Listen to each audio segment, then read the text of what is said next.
Oleh karena itu, pada saat untuk pembentukan kabinet, beliau meminta saya untuk menjadi Menteri Keuangan. Oke. Penambahan.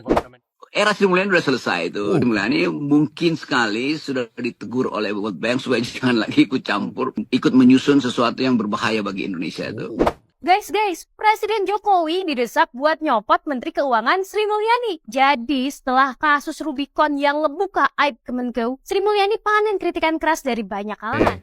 Seberapa hebat Sri Mulyani? Oke. Orang ini berhasil menjadi menteri terbaik di Asia Pasifik. Sri Mulyani lahir di Lampung pada tahun 1962 dari orang tua yang berprofesi sebagai dosen.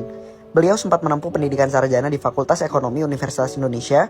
Master dan PhD-nya didapatkan dari University of Illinois Urbana, Amerika Serikat. Sebelum menjadi Menteri Keuangan, Ibu Sri Mulyani pernah menjabat berbagai posisi penting di Indonesia dan dunia. Pada tahun 2002, ia menjadi Eksekutif Director di International Monetary Fund. PR, pekerjaan rumah kita sebagai bangsa, itu begitu banyak. Ini tidak membuat kita menjadi kecil hati, tidak membuat kita menjadi tidak bersemangat atau bahkan mentalnya mental pecundang, loser. Kalaupun kita kurang, kita masih belum cukup. Mental pemenang adalah oke, kita start dari sini, kita lihat negara lain bagus, kita contoh aja. Kita pernah bahas di salah satu video kita yang lalu bagaimana kita seneng banget Sri Mulyani kembali dipanggil oleh Prabowo Subianto untuk pegang kendali urusan keuangan negara. Karena menurut saya pribadi tangan dingin Sri Mulyani ini bisa berdampak baik bagi keuangan negara kita gitu. Tapi ternyata ini kabar tidak disikapi dengan sikap yang sama seperti saya menyikapi kabar ini. Ternyata ada beberapa orang yang gak suka Ibu Sri Mulyani kembali jadi menterinya Pak Prabowo. Tapi apa kabar mereka-mereka yang gak suka ya ketika Ibu Sri Mulyani kemarin dipanggil ke Kertanegara untuk diinterview face to face dengan Pak Prabowo ya? Ngobrol apa aja Bu sama Pak Prabowo?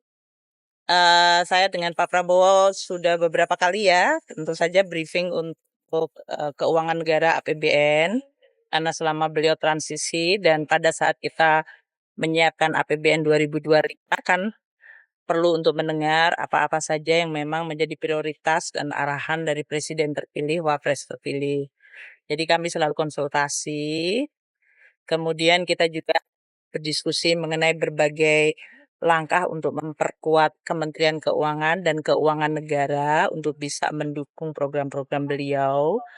Makanya arahan mengenai pengelolaan dari sisi penerimaan negara, pajak, bea cukai, PNBP, belanja negara untuk kementerian lembaga maupun untuk transfer ke daerah, dan juga berbagai investasi yang dilakukan itu perlu dioptimalkan, ditingkatkan kualitasnya, diyakinkan untuk efektivitasnya, terutama untuk manfaat kepada masyarakat. Beliau perhatian sangat kepada bagaimana dampak APBN kepada masyarakat. Itu menjadi tekanan beliau. Jadi kita diskusi cukup lama dan panjang ya selama ini dengan beliau. Oleh karena itu pada saat untuk pembentukan kabinet, beliau meminta saya untuk menjadi Menteri Keuangan. Oke.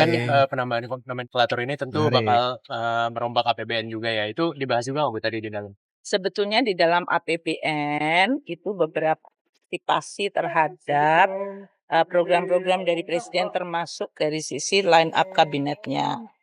Itu sudah dilakukan.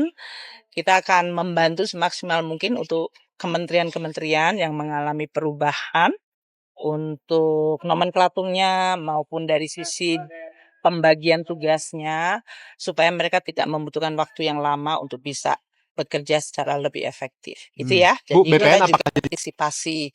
Jadi itu Pak Prabowo bicara tentang Kementerian Keuangan sebagai satu kementerian. Bu, BPN apakah jadi dibentuk Bu? Badan Penerimaan Negara jadi dibentuk nggak Bu? Masa nggak Bu? Memang banyak yang dititip oleh Pak Prabowo. Bu, kamera Bu. Enggak juga, kita tetap artinya diskusinya kan enggak cuman malam ini ya. Jadi sudah beberapa kali diskusi. Jadi saya rasa yang disampaikan beliau tetap konsisten jaga keuangan negara, jaga APBN, jaga Kementerian Keuangan, perkuat terutama dari sisi baik penerimaannya maupun dari belanjanya serta berbagai langkah-langkah investasi penggunaan keuangan negara. Konsisten beliau selalu mengatakan begitu sampai Ibu sore untuk hari ini. tadi Penyesuaian memberikan jika ada kementerian baru untuk sisi penganggaran kira-kira butuh berapa lama, Bu? Tadi kan seperti disebutkan. Ya nanti kita akan berhubungan dengan para menteri untuk bisa membantu semaksimal mungkin dari kami, dari anggarannya, dari organisasinya, dari penunjuk pejabatnya, sehingga program-program yang akan dilakukan sehingga jalan secara cepat. Oke, itu dia yang jelas. Ibu Sri Mulyani kembali dipercaya oleh Pak Prabowo untuk membawa Indonesia menuju ke yang lebih baik lagi di pos Menteri Keuangan. Ini penting sekali, ya kan? Mengingat ada beberapa orang yang nggak suka kayaknya atau tidak memprediksi Ibu Sri Mulyani kembali dipanggil Pak Prabowo untuk menduduki kursi Menteri Keuangan. Salah satu orang yang tidak memprediksi atau memprediksi sebaliknya adalah orang yang satu ini. Era Sri Mulyani sudah selesai itu. Sri Mulyani mungkin sekali sudah ditegur oleh World Bank supaya jangan lagi ikut campur, ikut menyusun sesuatu yang berbahaya bagi Indonesia itu. Karena makan siang itu pasti dianggap sebagai hal yang korupsinya rantai korupsi akan panjang tuh. Harga makan satu piring di Jakarta itu mungkin tinggal jadi 1 sendok sampai di Papua tuh karena dikorupsi di tengah jalan kan. Dan Bank Dunia pasti menghitung bahwa itu tidak efisien. Saya duga Sri Mulyani udah courtesy call dengan World Bank dan mungkin World Bank bilang udah Ibu Sri Mulyani nggak usah ikut-ikutan di situ, biarkan sinkronisasi itu berjalan secara tidak sinkron karena nggak ada Sri Mulyani. Orang sok tahu barusan. Ya kita dengerin aja lah orang ngoceh ya kan. Buktinya kan sebaliknya, Ibu Sri Mulyani justru dipanggil Pak Prabowo yang kemudian diminta untuk duduk kembali menjabat sebagai Menteri Keuangan. Ini memang orang sok tahu yang satu ini ya. Guys, Presiden Jokowi didesak buat nyopot Menteri Keuangan Sri Mulyani. Jadi setelah kasus Rubicon yang ngebuka aib Kemenkeu, Sri Mulyani panen kritikan keras dari banyak kalangan, mulai dari netizen hingga para pakar. Salah satunya Ketua Majelis Jaringan Aktivis Pro Demokrasi atau Prodem, Iwan Sumule, yang ngebongkar catatan merah Menkeu Sri Mulyani sejak era SBY. Jejak merah Sri Mulyani pada masa SBY yang diduga bikin ia undurin diri jadi Menkeu. Dalam cuitan di akun Twitter Iwan, @ketumprodemnew, yang nge-spill skandal-skandal Sri Mulyani di era SBY. Yang pertama, dugaan penggelapan pajak Ramayana yang merugi negara 399 miliar rupiah pada 2010. Kedua, mengurangi pembayaran pajak Halliburton milik mantan Wapres Amerika Dick Cheney 21,7 miliar rupiah pada 2010. 3. Skandal Bank Senturi tahun 2008 hingga 2010 yang menetapkan bank tersebut merugikan negara 7 triliun rupiah. Sedangkan pada masa Jokowi, skandal-skandal Kemenkeu diantaranya. Yang pertama, 39 pejabat Kemenkeu rangkap jabatan komisaris BUMN, termasuk Sri Mulyani yang rangkap 30 jabatan. 2. Temuan PPATK pegawai Kemenkeu terlibat money laundering. 3. Transaksi mencurigakan triliunan di Dirjen Pajak dan Bea Cukai. 4. Gaya hidup mewah pegawai yang gemparin publik. Bahkan, ex-mantan Menkeu tahun 1998, Fuad Bawazir turut mendesak Sri Mulyani mundur setelah terbongkarnya skandal Kemenkeu yang diawali kasus penganiayaan oleh anak pejabat DJP. Pengamat sosial dan politik Rocky Gerung juga berpendapat bahwa Sri Mulyani gagal menjalankan pemerintahan yang bersih dan harus minta maaf kepada seluruh rakyat Indonesia. Parah sih emang. Ternyata Kemenkeu banyak sarang tikusnya ya Sobat Indonesia. Kalau menurut kalian, Bu Menteri harus mundur nggak nih? Menurut saya Rocky Gerung harus mengomentari apa yang menjadi apa istilahnya bukan kewenangan sih, apa yang dia tahu gitu. Jadi semacam tebak-tebakan aja kalau misalkan komentar itu datang dari Rocky Gerung. Tadi kan kita udah nonton videonya.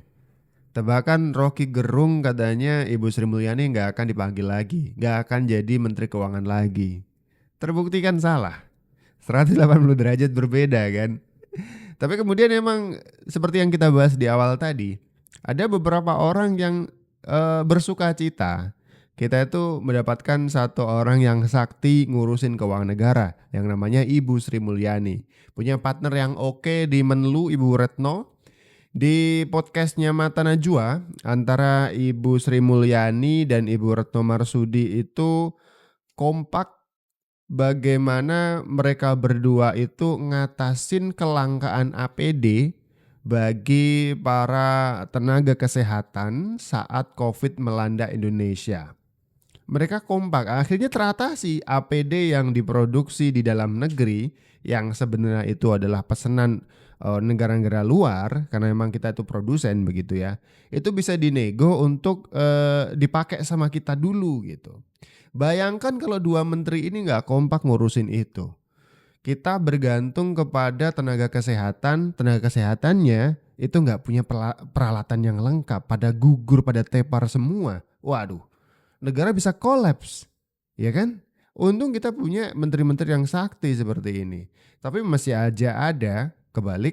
ada orang yang ngelihat dari sisi negatifnya. Seberapa hebat Sri Mulyani?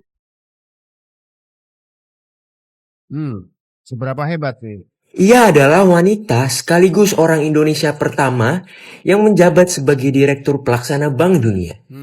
Sejak 1 November 2002, ia mewakili 12 negara anggota SEA Group di International Monetary Funds. Ia dinobatkan sebagai Menteri Keuangan terbaik Asia di tahun 2006 oleh Emerging Markets. Selain itu, ia juga terpilih sebagai wanita paling berpengaruh ke-23 di dunia versi majalah Forbes tahun 2008. Jadi inilah. Oke, seberapa hebat Sri Mulyani? Oke. Orang ini berhasil menjadi menteri terbaik di Asia Pasifik. Sri Mulyani lahir di Lampung pada tahun 1962 dari orang tua yang berprofesi sebagai dosen. Beliau sempat menempuh pendidikan sarjana di Fakultas Ekonomi Universitas Indonesia. Master dan PhD-nya didapatkan dari University of Illinois Urbana, Amerika Serikat. Sebelum menjadi Menteri Keuangan, Ibu Sri Mulyani pernah menjabat berbagai posisi penting di Indonesia dan dunia. Pada tahun 2002, ia menjadi Eksekutif Director di International Monetary Fund. Kemudian, pada tahun 2010, beliau juga memegang jabatan sebagai Direktur Pelaksana Bank Dunia. Akhirnya, sejak tahun 2016, Sri Mulyani ditunjuk sebagai Menteri Keuangan Kabinet Presiden Jokowi hingga saat ini. Dirinya juga sempat mendapatkan prestasi sebagai Menteri Keuangan terbaik se-Asia Pasifik oleh majalah Finance Asia. Berdasarkan LHKPN tahun 2021, diperkirakan kekayaan Sri Mulyani mencapai 58 miliar rupiah. Oke, ini beberapa prestasi dari Ibu Sri Mulyani ya. Di samping ada banyak orang yang meminta atau tidak setuju bagaimana keuangan negara dikelola oleh orang yang satu ini, ternyata ada banyak pihak yang mengakui juga nih prestasi-prestasi dari seorang Ibu Sri Mulyani. Utang negara itu harus menurut saya. Oke, aku sekarang yang nanya. Harus. Kenapa harus? Karena memang negara kita belum siap. Negara berkembang itu belum siap biasanya. Jadi harus ada. Siap apa? Belum siap berdiri sendiri. Negara paling kaya aja berutang kok. Betul. So do you think that orang kalau negara udah kaya dia nggak utang? Utang. Lah iya. Jadi yang utangnya siapa? It has nothing to do with siap atau nggak siap. Iya benar sih ya. Negara udah paling kaya aja utang ya. Ya name it, siapa negara Iya, kaya? benar sih. Amerika Serikat, the biggest economy in the world. Utang ya. Utangnya 100% dari GDP. It's quite scary. Ya. Jadi, Jepang 200% of GDP. kalau GDP nggak punya uang, utang maksudnya. Yeah, you can print money. Oke, ini salah satu isu yang sering dibahas juga nih. Indonesia udah mau dijual ke Cina. Ya kan? Utang warisan Jokowi bikin Prabowo bahkan kelimpungan, gak bisa ngurusin negara. Ini beban berat untuk pemerintahan Ini narasi-narasi yang menyesatkan, misleading begini emang selalu dibantah sama Menteri Keuangan. Emang ini kerjaannya Menteri Keuangan gitu ya. Utang negara Indonesia itu sepersetujuan DPR. Lagian ada aturan main nih. DPR tuh ngasih batasan. Kalau misalkan utang itu persentasenya tidak boleh lebih dari berapa persennya GDP begitu misalkan. Nah sekarang itu masih di batas-batas aman gitu. Jadi nggak mungkin lah tiba-tiba presiden itu utang. Pasti izin dulu ke DPR. Jadi itu ada sepersetujuan DPR. Nggak mungkin diam-diam kan begitu. Saya bicara ini di depan para mahasiswa yang pinter-pinter. Anda mulai merasakan bahwa PR, pekerjaan rumah kita sebagai bangsa, itu begitu banyak. Ini tidak membuat kita menjadi kecil hati, tidak membuat kita menjadi tidak bersemangat, atau bahkan mentalnya mental pecundang, loser. Kalaupun kita kurang, kita masih belum cukup mental pemenang adalah oke, kita start dari sini, kita lihat negara lain bagus, kita contoh aja. Kita di Kementerian Keuangan, waktu saya jadi Menteri Keuangan pertama, dulu juga reputasinya, oh ini Menteri Keuangan, sarangnya korupsi, tidak akuntabel, tidak transparan. Kan saya juga bisa ikut mengeluh kan? Sama seperti Anda semuanya kalau mengatakan, oh itu loh di negara lain bagus. Kan kita bisa cuman membuat komparasi saja. Tapi untuk membenahi dibutuhkan banyak sekali. Sangat detail kepemimpinan tiap hari, membuat organisasinya makin bersih, ada yang disebut mengukur kinerja, bagaimana kinerja itu diukur, bagaimana dimonitor, tingkah lakunya seperti apa, ada indikatornya, kita sampaikan ke publik aja belum tentu publik tahu, memahami, tapi tidak berarti kita tidak memperbaiki. Dibutuhkan lebih dari 10 tahun untuk memperbaiki sebuah institusi. Oke. Itu kalau misalkan melihat kebobrokan ini semuanya tuh orang nggak bermental baja, orang udah nyerah dulu, udah ini nggak bisa diperbaiki. Kecuali memang orang-orang yang punya skill, punya kesaktian seperti Ibu Sri Mulyani, punya keteguhan hati untuk memang benar-benar memperbaiki gitu ya. Kritik adalah sebuah nutrisi lah. Tapi kemudian memang belum tentu sih orang-orang yang mengkritik itu mau kerja. Iya sih. Kebetulan kita selalu punya kesempatan untuk duet ya waktu pandemi. Jadi ingat waktu itu tenaga medis mulai tumbang satu persatu karena nggak punya APD. Nggak punya APD.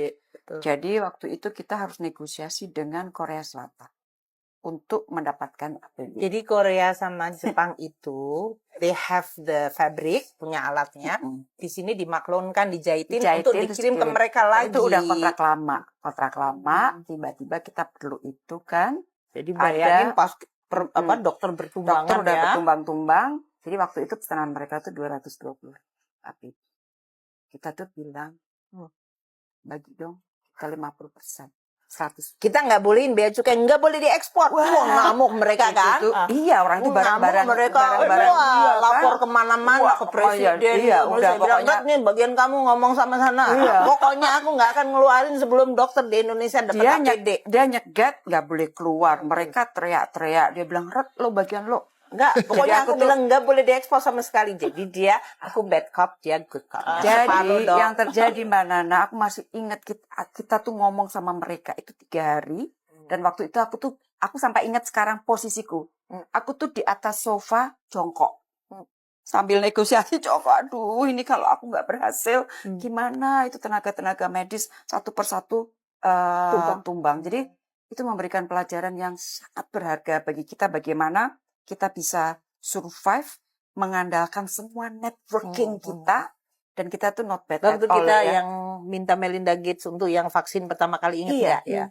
Kita itu bilang, Red, kita di sana, kamu suruh orang kamu di sana WHO, terus aku pakai jadul saya. 516 juta dosis vaksin kita dapat. Dan lebih dari 25% itu kita dapat free ya itu. Di saat itu semua menteri luar negeri kalau ketemu nggak ngomong geopolitik. Ngomongnya dapat vaksin duluan. Hehe.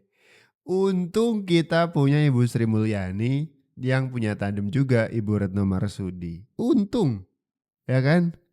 APD yang jadi alat perang utama, bukan alat perang sih, alat pertahanan utama bagi garda depan saat COVID, yaitu para tenaga medis begitu. Kita kekurangan waktu itu. Untung berdua itu punya inisiatif, punya kemampuan, punya networking yang luas gitu. Akhirnya memang bisa terpenuhi waktu itu. Coba kalau enggak. Bagaimana bisa orang menilai kinerja dari seorang Sri Mulyani sejelek itu gitu ya. Kalau saya sih, saya puas. Saya termasuk orang yang puas bagaimana Ibu Sri Mulyani bisa membawa pengelolaan keuangan kita itu jadi lebih sehat, jadi lebih terukur, tidak jor-joran soal utang. Utang pun terukur dan juga utang-utang produktif. Kemudian juga soal pendapatan negara kita makin bisa memperbaiki lah. Jangan sampai uang masuk itu banyak yang bocor. Kan itu juga yang jadi concern dari Pak Prabowo. Sampai akhirnya Pak Prabowo itu dijuluki Prabocor. Karena memang concern banget soal kebocoran anggaran atau soal pendapatan gitu ya kan. Kalau menurut kalian seperti apa? Apakah Ibu Sri Mulyani di era pemerintahan Prabowo Subianto akan sesakti, seoke dari kinerja-kinerja Sri Mulyani beberapa tahun belakangan ini? Tulis komentar kalian di kolom komentar di bawah ya.